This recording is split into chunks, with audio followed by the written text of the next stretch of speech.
مد بخشا اتھے پکے ڈیرے لاوے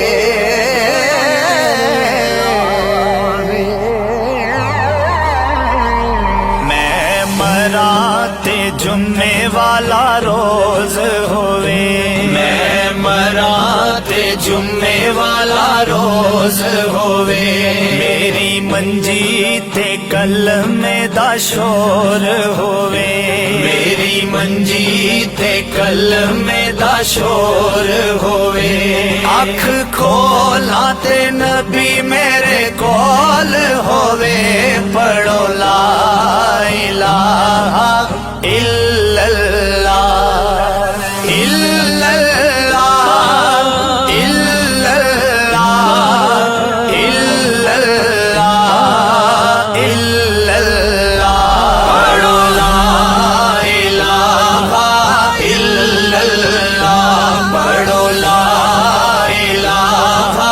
الا اللہ رب سونے دا ذکر پکار میاں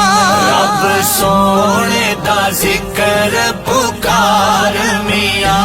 جند پاک نبی تو وار میاں جند پاک نبی تو وار میاں تینوں غفلت نہیں درکار میاں پڑھو لا الہ الا اللہ پڑھو لا الہ الا اللہ پڑھو لا الہ الا اللہ الا اللہ الا اللہ الا اللہ الا اللہ پڑھو لا الہ الا اللہ پڑھو لا الہ الا اللہ کیوں اپنا آپ بلا اللهم صل على سيدنا ومولانا محمد وعلى آل سيدنا وأصحاب سيدنا ومولانا محمد وبارك وسلم وصلوا عليه الصلاة والسلام عليك يا سيدي يا رسول الله وعلى آلك وأصحابك يا رحمة للعالمين دعا ہے پروردگار عالم مرحوم کے درجات میں بلندیاں عطا فرمائے اعلیٰ علیین سے عرفہ اور اعلیٰ مقام نصیب فرمائے میں یہاں کھڑا ہوں لیکن زبان ساتھ نہیں دیتی اس لیے کہ دکھیے دی گل دکھیا جانے سکھیے نو کی خبراں ویر جنہاں نے جنہاں دے موت نے مارے تک تک رومن قبراں بہت مشکل یہ مقام ہے ہم نے بھی اسی طرح کا نوجوان رخصت کیا ہے بارگاہ عزدی میں دعا کرتے ہیں کہ اللہ رب العزت اس مرحوم کے درجات میں بلندیاں رشتہ نصیب فرمائے مشکل مقام ہے زبان سے کیا دینا بہت آسان ہے ہم بھی بہت جگہوں کے اوپر کہتے ہیں اور سمجھاتے ہیں لیکن جب بندے پہ آتی ہے تو یہ بات بڑی مشکل ہو جاتی ہے پھر بھی چونکہ ہم اللہ اور اللہ کے رسول کے احکام کو ماننے والے لوگ ہیں تو جو آنسو ہیں آنکھ کے یہ غم کو ہلکا کرتے ہیں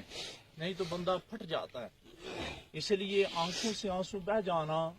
یہ سنت رسول صلی اللہ علیہ وسلم بھی ہے ایسے موقع پہ لیکن زبان سے کچھ نہ کہنا سوائے اس کے کہ انا للہ و انا الیہ راجعون اسی کی طرف سے آئے لوٹ کے اسی کی طرف جانا ہے یہاں بولنا یہاں کہنا کہ یہ بات ہو جائے یہ مشکل کام ہے ہوتی تو وہی ہے جو رب کی طرف سے منظور ہے دعا ہے کہ اللہ رب العزت اس بھائی کی بہنوں کو صبر نصیب فرمائے بالخصوص والدہ بہت کٹھن موقع ہوتا ہے یہ والدہ کو اللہ صبر عطا فرمائے جو پردیس میں باپ بیٹھا ہے دیس میں تو ہم دیکھ رہے ہیں پتہ نہیں کیا عشر ہوگا دعا کرتے بارگاہ عزدی میں اللہ اسے بھی صبر نصیب فرمائے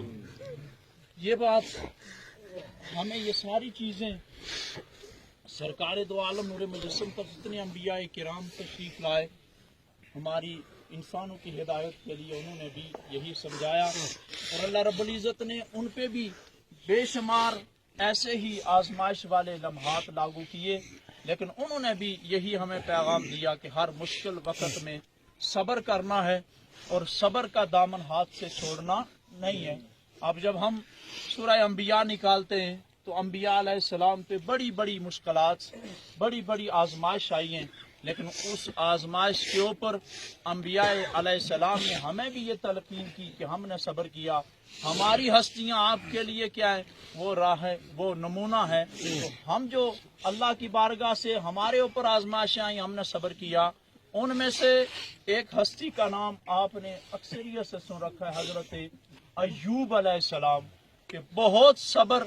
آپ نے فرمایا، اور ہمیں بھی اس موقع کے اوپر آپ کی ذات اقدس سے وہ جو آپ نے صبر کیا، ہمیں بھی صبر ہی کرنا ہے، اور اس کے بغیر کوئی چارہ کار ہی نہیں ہے کہ ہم کیا کر سکتے ہیں۔ لیکن اس کے باوجود بھی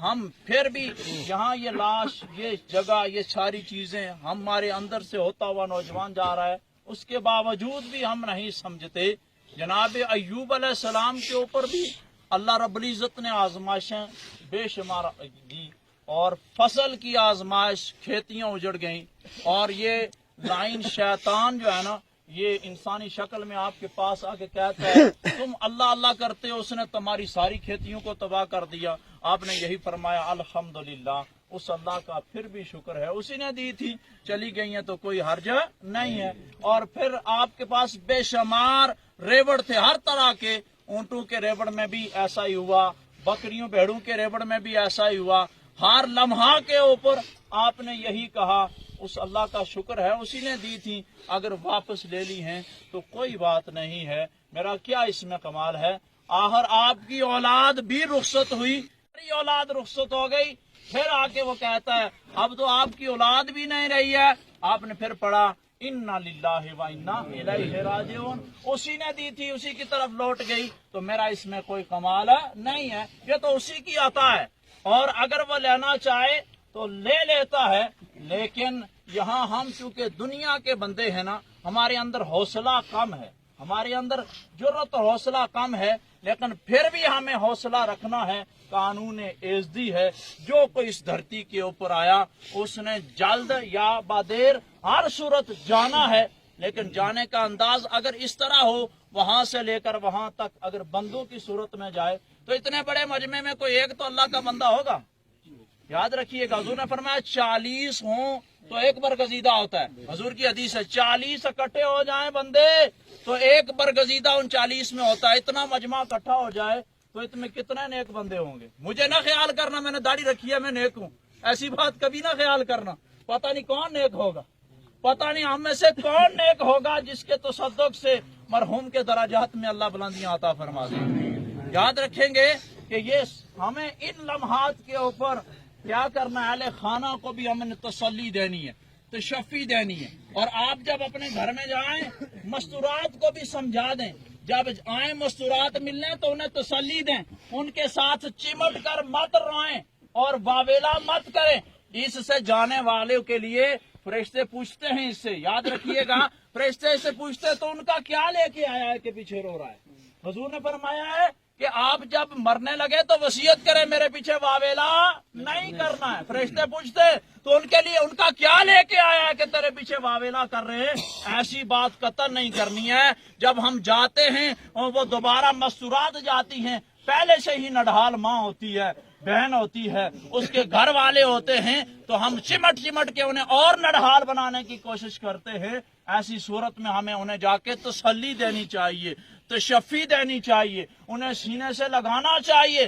نہ کہ انہیں اور رولانا چاہیے۔ یہ ہمیں سرکار دو عالم نور مجسم صلی اللہ علیہ وسلم نے بھی سمجھایا، قرآن نے بھی سمجھایا، انبیاء کرام کی سیرت نے بھی سمجھایا، اس اللہ رب العزت نے بھی یہی سمجھایا۔ محترم فرما رہے تھے مولانا فیاض صاحب بھی اور بشارت صاحب بھی کہ ہمیں کس سے صبر حاصل کرنی چاہیے؟ مدد نماز سے اور صبر سے۔ کیسے حاصل کرنی چاہیے مدد؟ نماز سے اور صبر سے۔ کہ اگر صبر نہیں آتا، یاد رکھیں اللہ اکبر، وضو کریں تو آنسو ہلکے ہو جاتے ہیں، یاد رکھیے گا، بدن ٹھنڈا ہو جاتا ہے، آنسو ہلکے ہو جاتے ہیں، اور مسلح پہ جب بندہ آتا ہے ایسی صورت میں